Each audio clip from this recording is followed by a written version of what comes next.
My name is Vanessa Reed, and at 33, I thought I'd finally figured out how to win my parents' approval. After years of saving from my software engineering job, I bought them a $40,000 Lexus ES, hoping to bridge the gap that had always favored my younger sister. 3 weeks later, I discovered they'd sold it to fund Emily's lavish graduation party. The party I wasn't even invited to. Just when I thought I'd processed this betrayal, Mom called with her birthday wish. "Vanessa, honey, I really need a new car." Before I dive deeper into this painful story, I'd love to know where you're watching from today. Drop your location in the comments below, and if my family drama resonates with you, please hit that like button and subscribe to join our community. Trust me, what happens next in this story might have you questioning everything about family obligations. Growing up in Portland with Diana and Gregory Reed as parents wasn't the idyllic childhood most people assume. From my earliest memories, there was always an invisible scoreboard where my younger sister Emily consistently outranked me. It wasn't anything explicitly stated, just the unmistakable current of favoritism that flowed through our family home. I remember when I was 12 and won the regional science fair with my project on renewable energy. My parents attended the ceremony, but left halfway through to make it to Emily's dance recital. "Your sister needs us more," Mom explained as they rushed out before I received my award. This wasn't an isolated incident. When my high school debate team made it to state finals, Dad couldn't attend because Emily, then 10, had a soccer game. "She'll be devastated if I'm not there," he explained. The pattern continued through college. While I worked 3 part-time jobs to put myself through Oregon State University, my parents fully funded Emily's education 4 years later. "Your sister isn't as independent as you," they reasoned. "She needs more support." I watched from afar as they attended every one of her college events while having visited me only twice in 4 years. Despite this, I persevered. After graduating with a computer science degree, I started at entry-level positions in Seattle's competitive tech industry. No connections, no parental guidance, just raw determination. The first 2 years were brutal, with 18-hour days and a tiny apartment that barely fit a bed and desk. I ate ramen noodles more days than I care to admit and declined social invitations to save money and focus on building my career. By 28, my persistence paid off. I secured a senior software engineer position at CloudVision Technologies, one of Seattle's most prestigious firms. My salary jumped from barely covering rent to 6 figures. Suddenly, I could afford a comfortable apartment, occasional vacations, and even start investing. Financial independence gave me something I'd never had before: choice. My relationship with my parents remained strained during these years. I tried maintaining connections through weekly phone calls, but conversations inevitably centered around Emily's accomplishments. Monthly visits home typically ended in arguments after some perceived slight or comparison. I kept trying, though, hoping that success might finally earn their approval. Last Christmas exemplified our dynamic perfectly. I brought my boyfriend Levi home to meet the family. He's a thoughtful architectural designer who spent weeks selecting perfect gifts for everyone. Meanwhile, Emily brought her boyfriend Corey, who arrived empty-handed. Yet somehow, my parents spent the entire holiday fawning over Corey, asking about his retail job, while barely acknowledging Levi's recent award-winning building design. By dessert, Levi was shooting me concerned glances as my parents interrupted his stories to ask Corey about his favorite sports teams. After that disaster, I started seeing Dr. Pamela Grant, a therapist specializing in family dynamics. For months, we unpacked my childhood, my relationship patterns, and my desperate need for parental approval. "Have you considered radical generosity?" she suggested during one session. Sometimes giving without expectation can be healing for the giver, regardless of the recipient's response. That question planted a seed. As my parents' 30th anniversary approached, I considered what meaningful gift might bridge our emotional gap. Their car was 15 years old and constantly breaking down. My father often complained about repair costs, and my mother mentioned feeling embarrassed driving it to her library volunteer position. I researched extensively, wanting to choose something perfect. The Lexus ES seemed ideal, luxurious without being flashy, reliable, excellent safety ratings, and comfortable for my father's back problems. The $40,000 price tag meant postponing my condo renovation and canceling a planned trip to Japan, but I convinced myself it would be worth it to see their faces. The day I surprised them remains vivid in my memory. I drove the pearl white Lexus to their house with a giant red bow on the hood, like in commercials. Their shock seemed genuine. Mom actually cried, hugging me tightly. "I can't believe you did this for us," she whispered. Dad was speechless, running his hand over the leather seats with reverence. For those few precious moments, I felt what I'd always craved, their undivided appreciation. The following weeks reinforced my hope that things were changing. Mom called twice weekly with updates about driving the new car. Dad sent photos of them posing beside it at scenic viewpoints. They even invited me for dinner, where conversation flowed more naturally than it had in years. I returned to Seattle feeling something unfamiliar, optimism about our relationship. Dr. Grant cautioned me during our next session. "Remember, gifts can't repair fundamental relationship issues," she warned. I nodded, but secretly believed this time was different. After all, this wasn't just any gift. This was tangible proof of my success and love for them. Surely, they could no longer doubt my worth. For 2 weeks after giving my parents the Lexus, everything seemed wonderful. Mom sent daily text updates about driving to her book club or Dad taking scenic routes just for fun. They called regularly with genuine gratitude in their voices. For the first time in my adult life, I felt like a valued daughter. Then the calls became shorter, vaguer. When I asked specific questions about the car, they'd quickly change the subject. "Oh, it's fine," Dad would say before launching into stories about Emily's upcoming graduation from nursing school.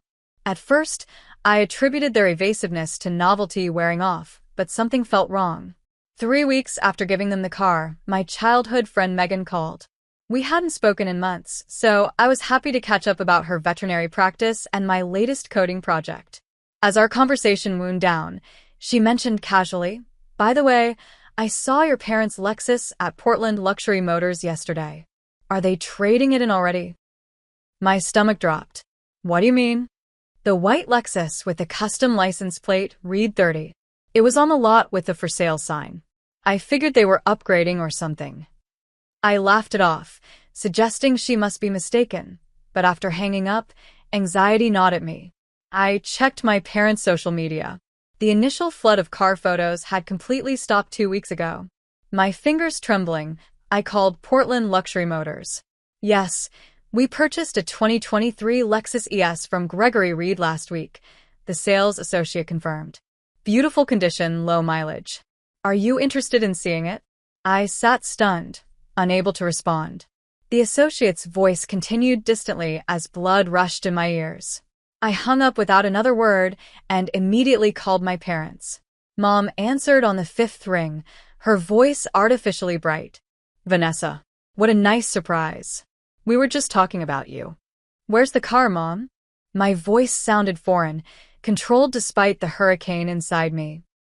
A beat of silence. "What car, sweetie?" "The $40,000 Lexus I bought you 3 weeks ago. The one Dad sent me photos in. The one currently sitting at Portland Luxury Motors." Another pause, longer this time. I heard muffled conversation, then Dad's voice.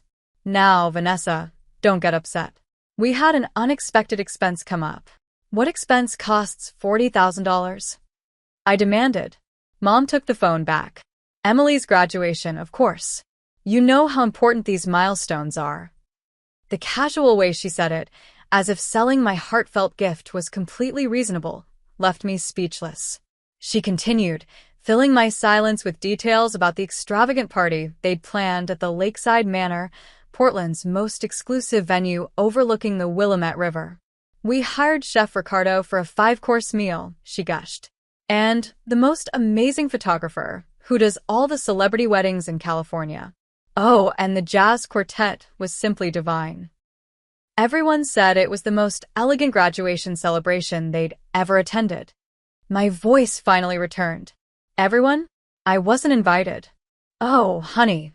Mom's tone turned condescending. Emily wanted to keep it small. Just immediate family, you know. Later that night, I scoured social media and found the truth. Over 80 people had attended this small celebration, including extended family, neighbors, parents, friends, and seemingly every acquaintance Emily had ever made. Photos showed elaborate floral arrangements, custom cocktails, and a professional videographer capturing every moment. The car I'd sacrificed so much for had funded this extravaganza that I hadn't even been deemed important enough to attend. Physical symptoms overtook me as I scrolled through images of my beaming parents alongside Emily in her cap and gown. My hands shook uncontrollably. Nausea rose in waves. I barely made it to the bathroom before vomiting. Levi found me there an hour later when he came over with takeout. He sat beside me on the cold bathroom floor as I explained what happened, his expression darkening with each detail. "That's beyond inappropriate, Vanessa. It's cruel," he said finally, anger evident in his usually calm voice. "You need to cut them off completely." But despite his righteous anger, I couldn't match it. Instead, I felt hollow, confused, wondering what I'd done to deserve such callous treatment from the people who should love me most. "I need time to process this before responding," I told him, though I had no idea what processing such betrayal would even look like.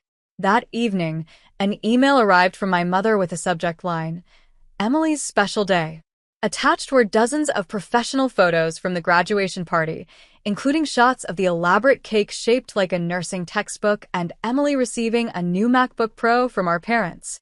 No mention of the car or my absence. Just a cheery note. "Thought you'd want to see how beautifully everything turned out." I stared at the screen until the images blurred, wondering how my mother could be so completely blind to the pain she was causing. That night, I lay awake replaying every disappointing memory from childhood through adulthood, recognizing the pattern I'd been trying so hard to deny. The science fair they left early. The high school graduation where they spent the ceremony talking about Emily's college plans. The promotion celebration where my father checked sports scores under the table. Each memory added another crack to my already breaking heart.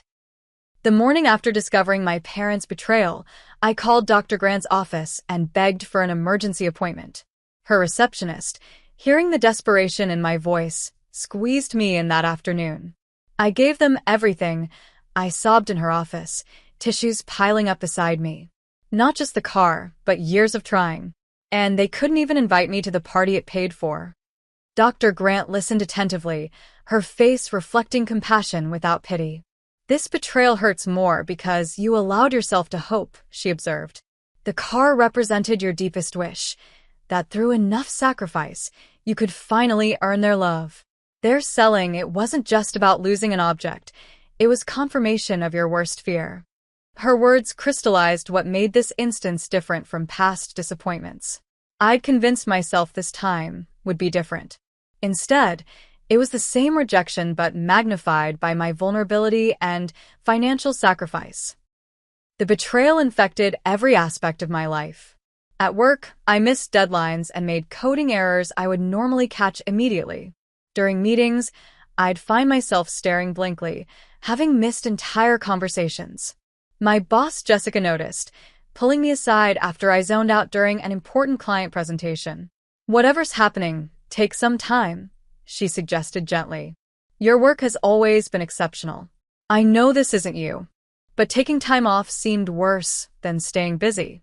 Instead, I threw myself into a complex side project, working late into the night. The logical precision of code provided comfort when human relationships proved incomprehensible. If I made an error, the compiler would tell me exactly where and why. If only family came with such clear debugging tools. Levi became my anchor during this period. Each night, he'd bring dinner, ensuring I ate something besides coffee and protein bars.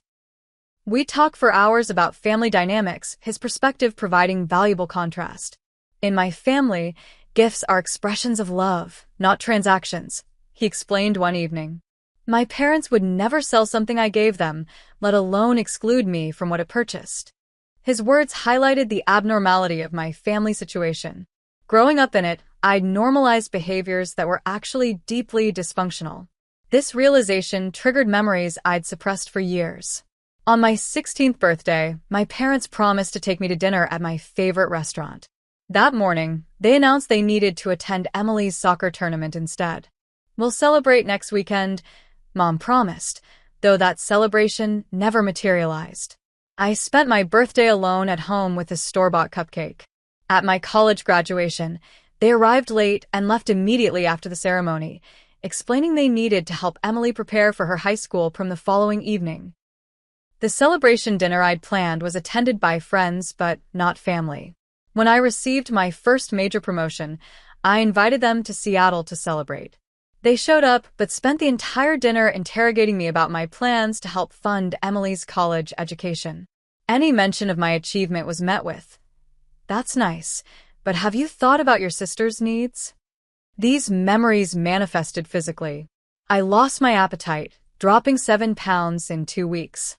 Insomnia kept me awake until exhaustion finally pulled me under around 4 a.m. each night.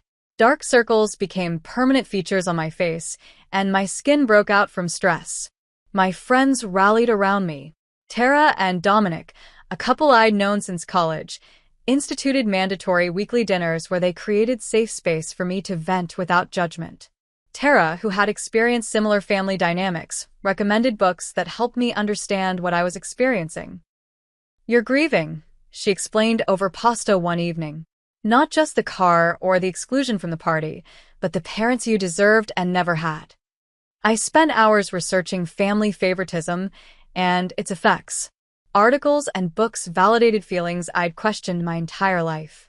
Learning terms like golden child and scapegoat gave framework to my experiences. I wasn't imagining the differential treatment. It was a recognized dynamic with documented psychological impacts. Dr. Grant suggested journaling to externalize my thoughts. Each night, I wrote pages about my feelings, memories, and revelations. The exercise proved cathartic, allowing me to purge toxic thoughts rather than ruminating endlessly. She also recommended meditation to manage anxiety, though sitting still with my thoughts initially increased rather than decreased my distress. 3 weeks after the discovery, Levi suggested a weekend getaway to the Cascade Mountains. Away from cell service and surrounded by towering pines and pristine lakes, I experienced my first genuine moments of peace. Watching eagles soar above crystal waters, I realized I had choices about how to proceed. I could continue seeking approval I'd never receive, or I could accept reality and protect myself accordingly. "I'm not going to confront them yet," I told Levi as we sat beside a campfire our final evening. "But I'm not going to pretend everything's normal either." Upon returning to Seattle, I implemented boundaries. I set up email filters sending my parents messages to a separate folder I'd check once weekly.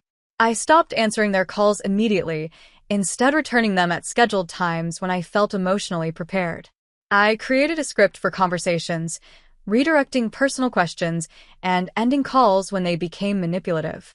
I also found an online support group for adult children of emotionally immature parents.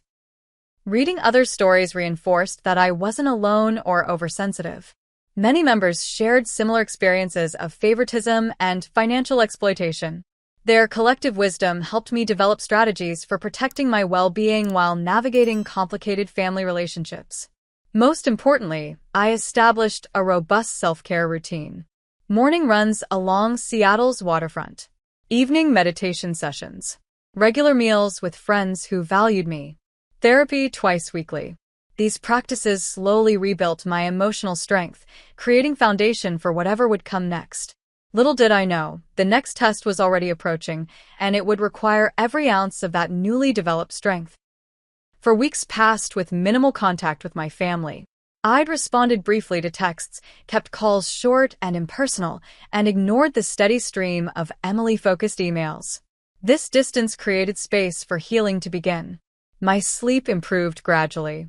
I regained lost weight. At work, my concentration returned, allowing me to complete the challenging project that had fallen behind schedule. On a random Tuesday evening, as I prepared a quiet dinner at home, my phone lit up with my mother's contact information. I considered letting it go to voicemail, but decided I was strong enough for a brief conversation. Vanessa, darling. My mother's voice burst through the speaker with unwarranted enthusiasm. I was just thinking about you while watching that technology program on PBS. All those computers reminded me of my brilliant daughter. I gave a non-committal response, immediately noting the unusual flattery. Mom continued without prompting, launching into updates about neighborhood gossip, her garden club drama, and the weather in Portland. No mention of our strained interactions or my obvious withdrawal over the past month. Emily has the most exciting opportunity, she gushed after exhausting other topics. The hospital is considering her for their competitive residency program. Only 3 new graduates will be selected. Of course, she's a shoo-in with her exceptional grades. That's nice, I replied neutrally, chopping vegetables with perhaps more force than necessary. You really should call her more often, Vanessa. She mentioned just yesterday that she hardly hears from you these days. Family connections require effort, you know. The irony of this statement after they'd excluded me from a family event nearly made me laugh.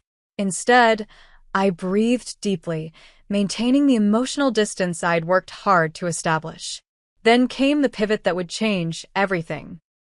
Your father and I were discussing what you might get me for my birthday next month, Mom said casually, as if requesting a gift were perfectly normal after selling the last one. Since we don't have a car anymore, I was thinking something in that direction would be appropriate. The knife I was holding clattered to the counter. Excuse me? A car, sweetie. Nothing extravagant, though I've always admired Mercedes. Something like the GLC model would be perfect for my volunteer work at the library. I stood frozen in my kitchen, unable to formulate a response as she continued detailing her preferences. Silver would be my first choice for color, though white is acceptable. And I'd need the premium package with heated seats for my back problems. Oh, and those driver assistance features would be helpful at my age.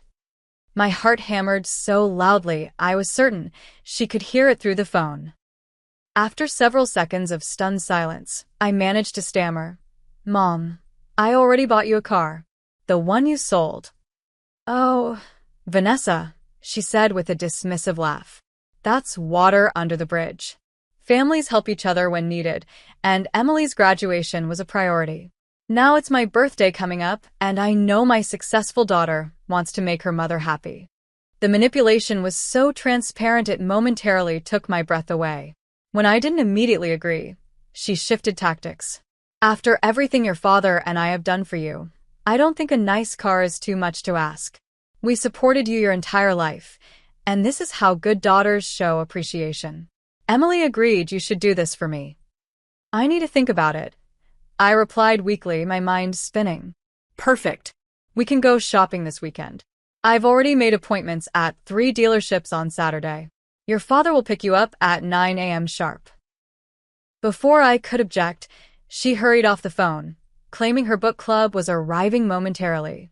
The call ended, but the audacity of her request reverberated through my apartment like a physical presence. The moment the call disconnected, I collapsed onto my kitchen floor, phone still clutched in my hand. Tears came in violent waves, not from sadness, but from pure, unadulterated shock. When the initial wave subsided, I called Levi with shaking hands. She asked for what? He exploded after I recounted the conversation. That's beyond entitled. That's delusional. She acted like the Lexus never happened, I said, still trying to process the interaction. Like I hadn't given them a $40,000 gift they immediately discarded. And somehow, she's positioned me as the bad daughter for hesitating to buy another car. You're not considering this, right? Levi's voice held an edge of panic. Vanessa, this is financial abuse. It has to stop. His words triggered something in me. Throughout my adult life, I'd allowed my parents to measure my worth by what I could provide them, always hoping the next gift, the next achievement, the next sacrifice would finally win their approval. This cycle had persisted because I permitted it to continue. No, I said with newfound clarity. I'm not buying another car. And I think I'm done trying to buy their love altogether. That night, I couldn't sleep. Instead, I researched narcissistic family patterns until sunrise, finding descriptions that matched my experience with eerie accuracy. The golden child/scapegoat dynamic. The constant moving of goalposts. The expectation of financial support without reciprocal emotional investment. Each article confirmed what I'd suspected but denied for years. This wasn't normal family behavior, and it wouldn't change without direct intervention. As dawn broke over Seattle's skyline, I made a decision. This request for another car wasn't just another disappointing family moment to endure. It was the final straw, the catalyst for ending a lifelong pattern of emotional and financial exploitation. For the first time, I saw with perfect clarity that no gift, achievement, or sacrifice would ever be enough. The problem wasn't my worth, it was their inability to recognize it. With this realization came both grief and determination. I grieved for the family relationship I'd never have, but I was determined to stop destroying myself trying to create it. The car request wasn't just outrageous. It was a gift, illuminating exactly what I needed to see to break free. The day after my mother's shocking request, I scheduled an emergency session with Dr. Grant. For 50 minutes, I paced her office, alternating between tears and anger as I recounted the conversation. "I've never seen you this animated," she observed when I finally sat down exhausted. "This request has clearly touched something deep." "It's the audacity," I explained. "The complete dismissal of my feelings, my financial reality, my existence beyond what I can provide them. It's like I'm an ATM, not a daughter." Together, we developed a strategy for confrontation. Dr. Grant helped me create a script centered on I statements to express my feelings without accusation. We practiced responses to potential manipulation tactics my parents might employ: guilt trips, denial, anger, tears. "Remember, their reaction belongs to them," she emphasized. "You're responsible for communicating your truth clearly and setting boundaries. How they receive it is their choice."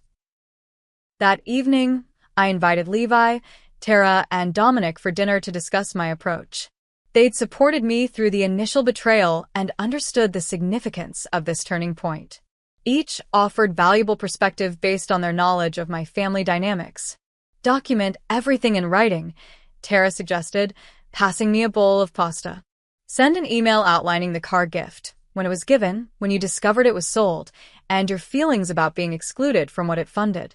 Having this timeline established prevents them from rewriting history later. Dominic nodded in agreement. My mother was similar. When confronted, she'd claim events never happened or happened differently. Written evidence was crucial for my own sanity. Levi expressed concern about potential blowback. They might escalate when they realize manipulation isn't working anymore. Are you prepared for that possibility? His question led me to research the gray rock technique for dealing with emotionally volatile people. The approach involved becoming as uninteresting and unresponsive as a gray rock during provocations, denying the emotional reaction the manipulator seeks. I practiced the stance, keeping my face neutral while Levi role-played various triggering statements my parents might make. Planning the confrontation logistics required careful consideration. I wanted neutral territory, but sufficient privacy for an emotional conversation. After considering several options, I decided on a family dinner at their house the following weekend, the day before my mother expected to go car shopping. This timing would address the immediate issue, while giving me control over the exit strategy. With location and timing established, I prepared evidence of the pattern of favoritism. I created a document listing significant events throughout my life where preferential treatment was obvious, including dates, circumstances, and specific statements made. This wasn't for dramatic presentation during the confrontation, but to keep myself anchored in reality if gaslighting occurred.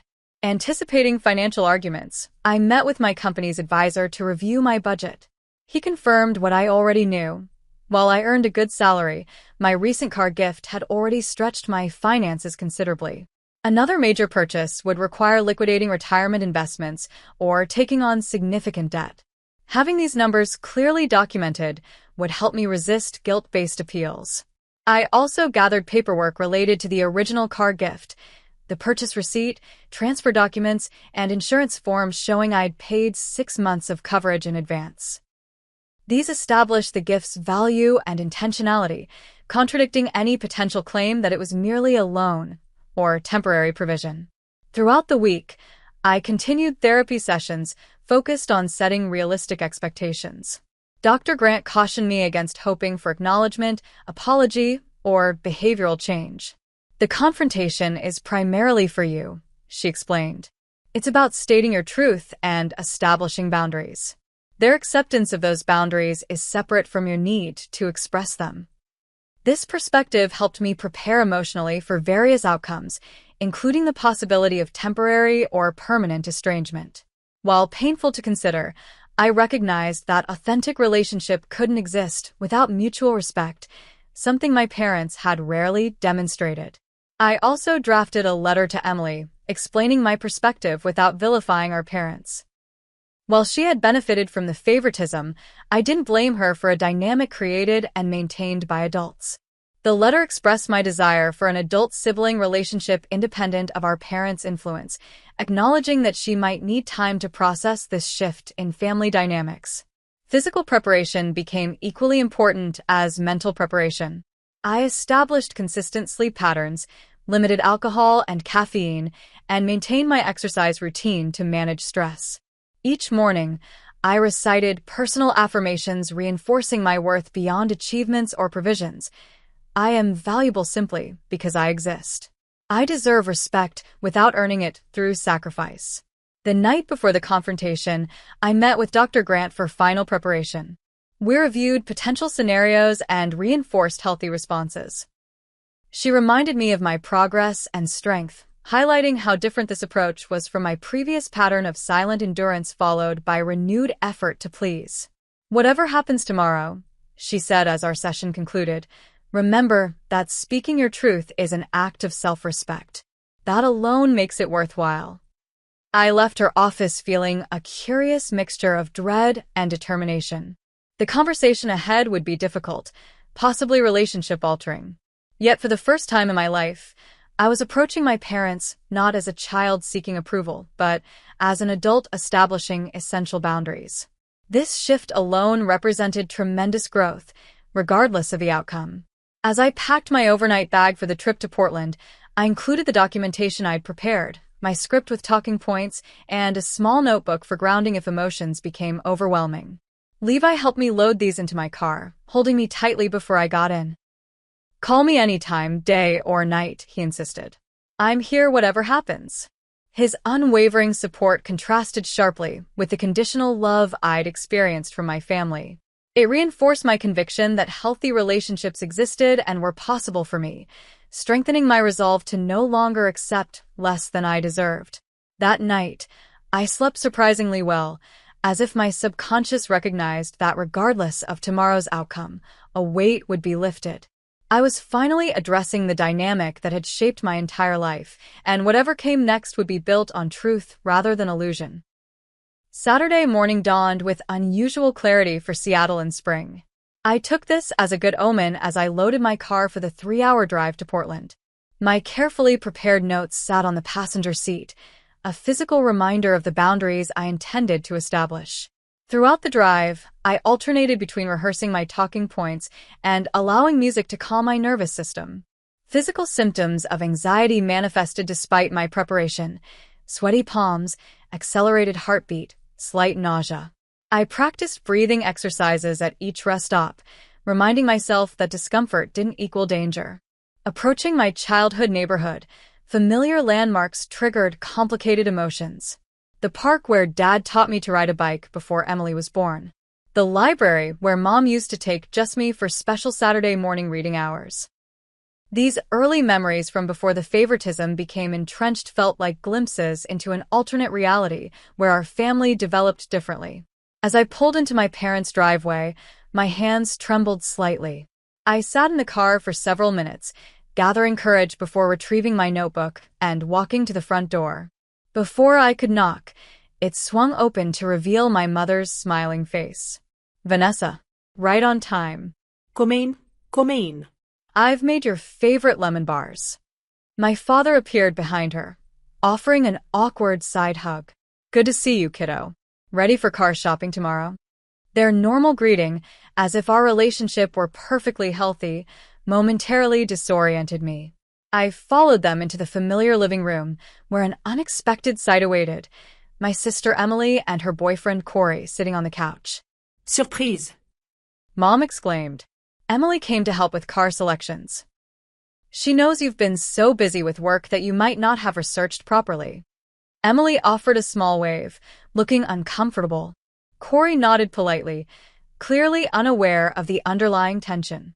Their presence complicated my planned approach, but I reminded myself that witnesses might actually help maintain civility during difficult conversations. We moved to the dining room for appetizers, making awkward small talk about Seattle weather and Corey's recent promotion. I remained quiet, conserving emotional energy for the confrontation ahead. As we settled with plates of cheese and crackers, Dad broached the subject I'd come to address. I've been looking at those Mercedes GLC models online, he said enthusiastically. Beautiful vehicles. The dealer says they can have one ready next week if we place an order tomorrow. Mom jumped in, pulling out a folder containing printouts of various luxury cars.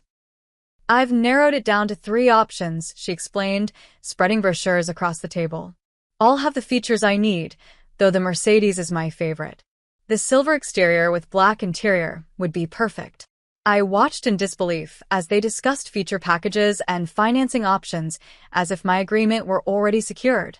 Emily shot me questioning glances while Corey studied the brochures with genuine interest, apparently believing this was a normal family car purchasing discussion. After 10 minutes of this surreal conversation, I placed my hands flat on the table, steadying myself. Before we discuss car shopping, we need to talk about the Lexus I already gave you. A brief silence fell over the table. Dad cleared his throat nervously while Mom's smile tightened. That's ancient history, Vanessa. No need to dwell on the past. It was 3 months ago, I countered, my voice calmer than I expected. I saved for years to give you that car. I postponed my condo renovation and canceled my trip to Japan to afford it. Then you sold it without even telling me. Dad shifted uncomfortably. We had expenses. Emily's graduation was important. A graduation I wasn't invited to, I added, opening my notebook to the timeline I'd prepared. I'd like to establish some facts about what happened. For the next several minutes, I calmly outlined the chronology: the car purchase, their initial gratitude, the sudden communication changes, how I discovered the sale through a third party, and finally learning about the lavish party my gift had funded, but I wasn't welcome to attend. Is this true? Emily interrupted, looking genuinely shocked. You sold Vanessa's gift to pay for my graduation party? Mom waved dismissively. We needed to give you the celebration you deserved. The car was just sitting there. For 3 weeks, I noted. You owned it for 3 weeks. This is all very dramatic over an object, Dad interjected. In this family, we prioritize people over things. Your sister's milestone was our focus. This opening allowed me to transition to the broader pattern. I've documented other instances where Emily was prioritized at my expense, I said, turning to a new page in my notebook. My 16th birthday, when you canceled our dinner for her soccer tournament.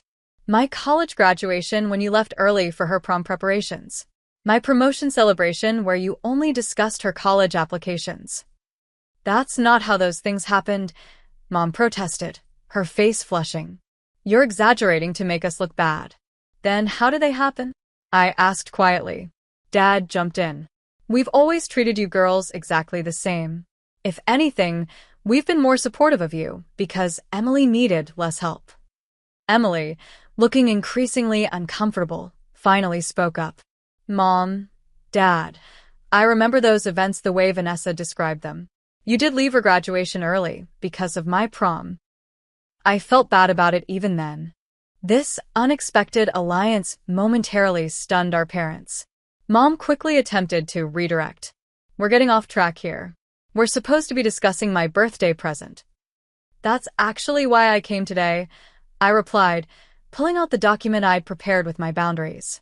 I need to clarify some things about our relationship moving forward, including financial expectations. Reading from my prepared statement, I outlined my position calmly. I will not be purchasing another car or making any other major financial gifts.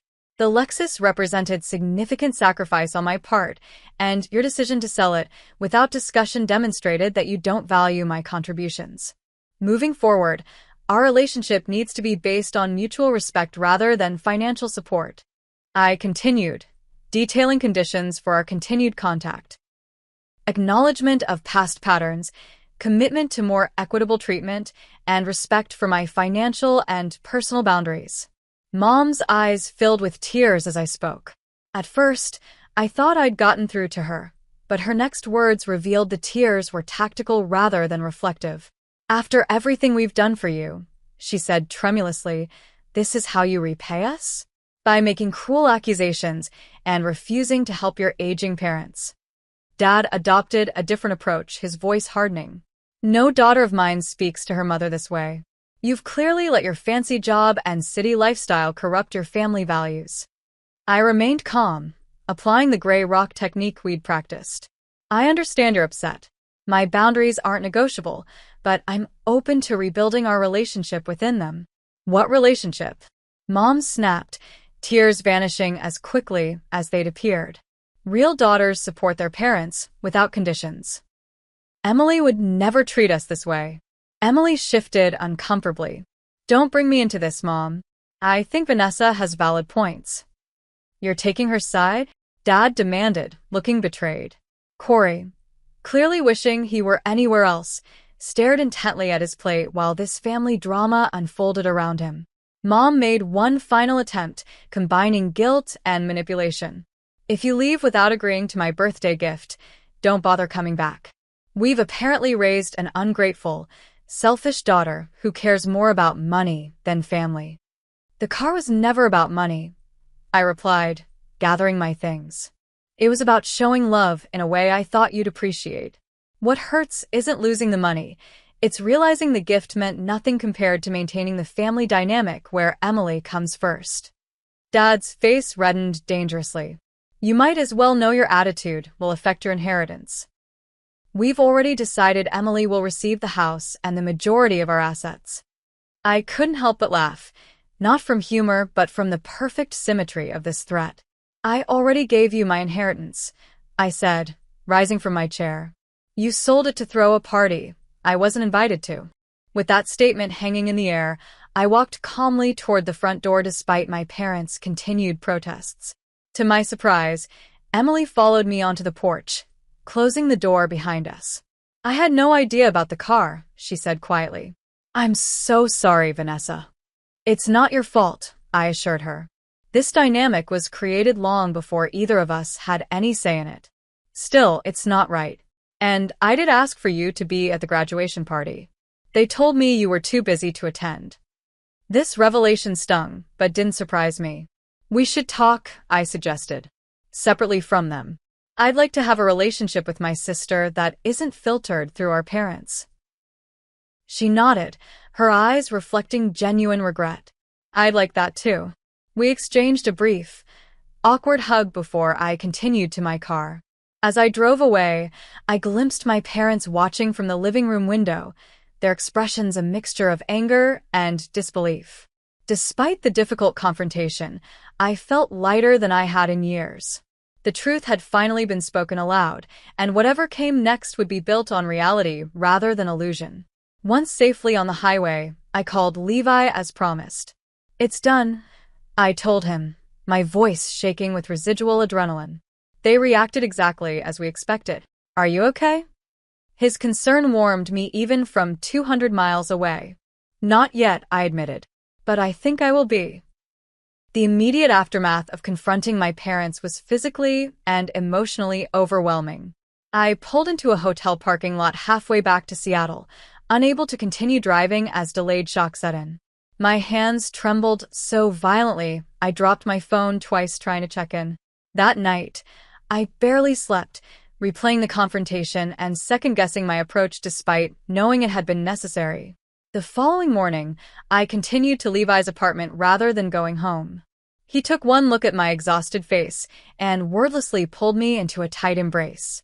For hours, we sat on his couch as I processed what had happened, his steady presence anchoring me as emotions cycled through relief, doubt, anger, and grief. "You did the right thing," he reassured me repeatedly. It took incredible courage. By evening, my parents had begun their campaign to regain control. My phone displayed 17 missed calls and 32 text messages, ranging from guilt-inducing, "How could you do this to your mother?" to threatening, "You'll regret this decision," to falsely conciliatory, "We forgive you, just come home, and we'll forget this happened." Following my prepared plan, I didn't respond immediately. Instead, I forwarded the messages to Dr. Grant and discussed them in our emergency Monday session. "This reaction confirms the dynamic you described," she observed. "They're cycling through manipulation tactics, hoping to find one that works. The intensity suggests they recognize their control is threatened." With her guidance, I implemented the no-contact period we'd planned.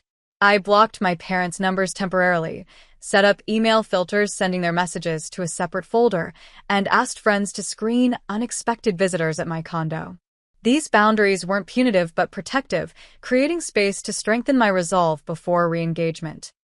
2 days after returning to Seattle, I attended my first support group meeting for adult children of emotionally immature parents.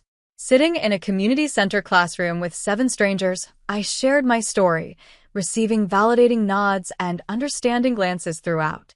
"The car request was actually a gift," said Teresa, a soft-spoken woman in her 40s. "It was so outrageous it finally made the pattern undeniable." "Exactly," agreed Marcus, an architect whose mother had similarly exploited him financially. "Some of us need that dramatic moment to break the spell. The subtle manipulations are easier to excuse away." Their perspectives reinforced my growing certainty that confronting my parents had been necessary for my well-being, regardless of the relationship outcome. A week into the no-contact period, an unexpected email arrived from Emily. "Can we talk?" Just us. No parents involved. We arranged to meet at a coffee shop halfway between Portland and Seattle the following weekend. I approached this meeting cautiously, unsure whether she was acting as herself or as our parents' proxy. Emily arrived looking nervous, fidgeting with her cup sleeve throughout our initial small talk. Finally, she took a deep breath and met my eyes directly. "I need to apologize," she began. "I've known about the favoritism my entire life. I benefited from it while watching it hurt you.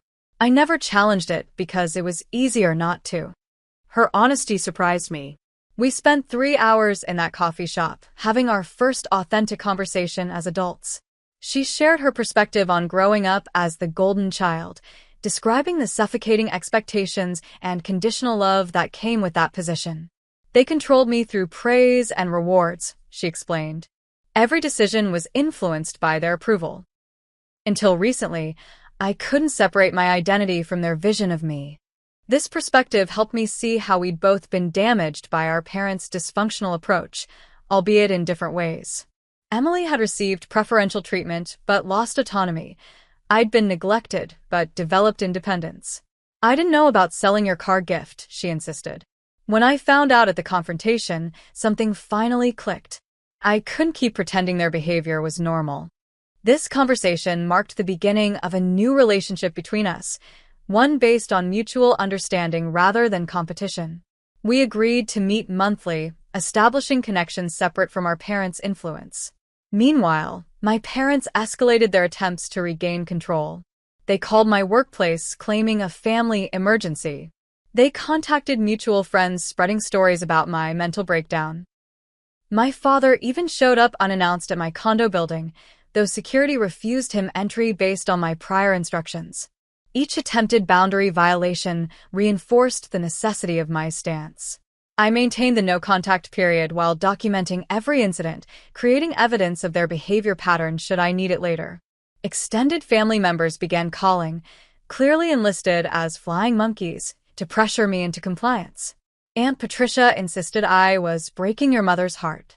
Uncle Robert claimed my father had developed health problems from stress. Cousin Beth suggested I was throwing away family over something trivial. I responded to these interventions with a simple, consistent message. This is between my parents and me. I appreciate your concern, but I need to handle this directly. Most relatives backed off after this boundary setting, though some continued participating in my parents' campaign. The 2-month mark arrived, coinciding with my mother's birthday. Though still maintaining general no contact, I sent a carefully selected gift, a book titled Healing Family Relationships by a respected psychologist specializing in adult parent-child dynamics. I included a card expressing willingness to rebuild our relationship on healthier terms when they were ready. Their response came via certified mail. The book returned in shredded pieces with a handwritten note calling me disrespectful and cruel for ruining my mother's special day. This dramatic rejection, while painful, confirmed I'd made the right decision in establishing boundaries. Throughout this period, Emily and I continued building our independent relationship. Our monthly coffee meetings expanded to include occasional weekend visits. She shared her growing awareness of our parents' manipulation tactics and her struggles to establish her own boundaries while living in the same city. They constantly reference you as the villain in their story, she reported during one visit. But I've started challenging those narratives, asking for specifics. They usually change the subject. My healing progressed steadily, with continued therapy and support group participation. Physical symptoms of anxiety diminished. Sleep improved. Work performance excelled, leading to an unexpected promotion 6 months after the confrontation. Your coding has always been exceptional, Jessica explained when offering the senior developer position. But your leadership and decision-making have reached new levels recently. You're more confident in your judgments. This observation reflected internal changes resulting from boundary setting. By stopping the exhausting cycle of seeking parental approval, I'd redirected that energy into professional growth and authentic relationships. The 6-month mark brought another unexpected development, a letter from my father. Unlike previous communications, this one contained no accusations or demands, just a simple acknowledgement. We miss you. If you're willing, we'd like to understand what went wrong. After consulting with Dr. Grant, I responded cautiously, suggesting a family therapy session with a neutral professional. To my surprise, they agreed, though Mom insisted on selecting the therapist. I compromised by requesting credentials and specialization information before proceeding. Our first session proved challenging but productive. The therapist, Dr. Marcus Wilson, skillfully prevented my parents' attempts to rewrite history while validating everyone's emotional experience. Though my mother cried throughout, and my father remained stoically defensive, they listened to my perspective without interruption for possibly the first time in my life. This will be a long process, Dr. Wilson cautioned afterward. Family dynamics established over decades don't transform overnight. I maintained realistic expectations, continuing individual therapy alongside these family sessions. Over several months, we established a tentative new relationship pattern. Contact remained limited to scheduled calls and occasional supervised visits. Financial discussions were explicitly off-limits. Any gift-giving required prior discussion and mutual agreement. My mother struggled most with these boundaries, occasionally testing them with subtle requests or emotional appeals. My father, surprisingly, adapted more readily, even acknowledging specific instances of favoritism during our 4th therapy session. We thought you were stronger, he admitted hesitantly. That you didn't need as much from us because you were so capable. It wasn't fair to measure you differently. This partial acknowledgement, while far from full accountability, represented significant progress.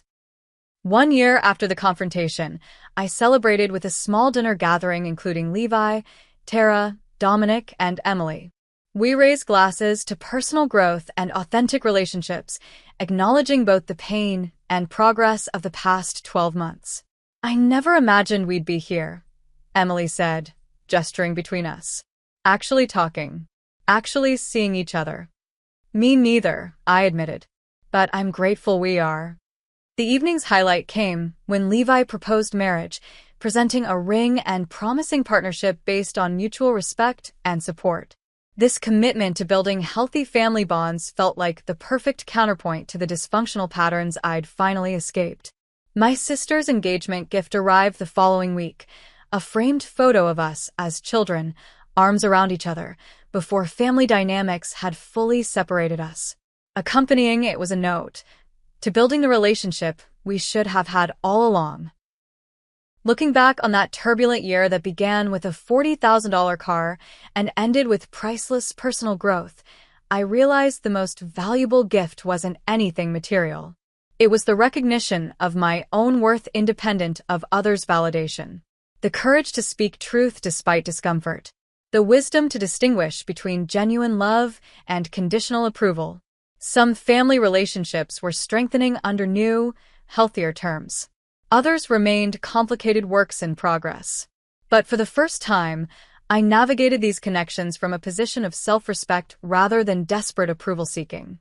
The car my parents sold had ultimately purchased something unexpected, my freedom from toxic patterns that had shaped my entire life. And that, unlike any vehicle, was truly priceless. I'd love to hear your thoughts on this family drama. Have you ever had to set difficult boundaries with loved ones? Would you have handled the car situation differently? Please share your experiences in the comments below. If this story resonated with you, hit that like button and subscribe for more content about navigating complicated relationships. Thank you for joining me on this journey of setting boundaries and finding self-worth. Remember, sometimes the most valuable gift you can give yourself is permission to prioritize your own well-being.